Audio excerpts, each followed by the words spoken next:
Welcome to fishinggeartester.com.au's inspection of the Penn Spinfisher SSV series of saltwater reels. The Spinfisher has been around since 1961 in 4 major generations. The latest V-Series Spinfishers, released in early 2013, have the most radical changes ever in the evolution of the Penn Spinfisher. The Spinfisher Vs are no longer made in the US of A. They come instead from Penn's factory in China. A lot of thoughtful design makes these reels the most advanced Spinfishers yet. For a start, the Spinfisher V is braid ready with a rubber gasket around the spool. That enables you to tie braided line directly to the spool without fear of it slipping. The generous line capacities across all sizes offer plenty of storage for braided line. The spools will also accommodate the old guard, holding enough monofilament to get the job done. The spool flange has 3 lines on it to let you know when you have 1/3, 2/3 or a full spool of line. There are round profile rubber seals on the upper and lower drag housing, on the crank handle, the drive shaft cap and around the gearbox. Seals like these normally appear in reels costing way more than these very affordable Spinfishers, so full credit to Penn for that one. In the Spinfisher V's drag system, the top stack is protected by a seal on the drag knob, and the bottom drag unit is protected by 2 seals. In the top there's a single metal washer and 1 HT100 graphite washer, but underneath the spool there's massive braking power. That comes from 2 huge HT100 washers and 2 metal washers.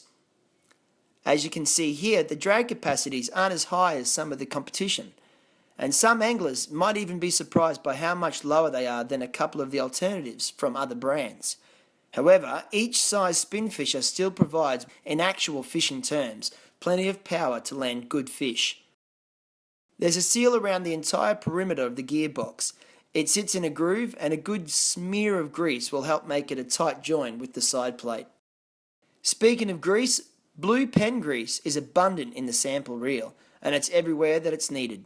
The zinc alloy main gear and brass pinion gear are well lubricated and sit on a total of 4 stainless ball bearings with a one-way roller bearing for the anti-reverse. On the 7500 to the 10.5 models, there's also a backup dog clutch for extra protection.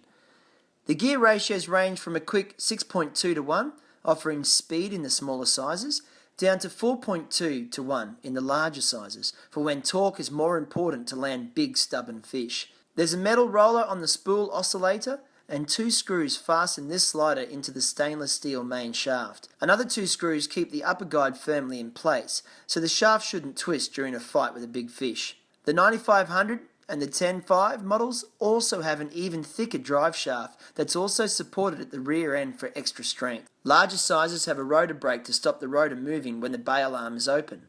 That stops the bail arm accidentally snapping shut during a cast. There's a ball bearing line roller and a coil bail spring.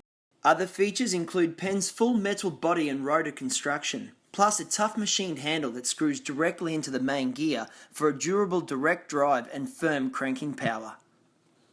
And there's a Spinfisher for almost every use, with 7 models, from the little 3500 aimed at bream and flathead, right through to the 10.5 tuna slayer.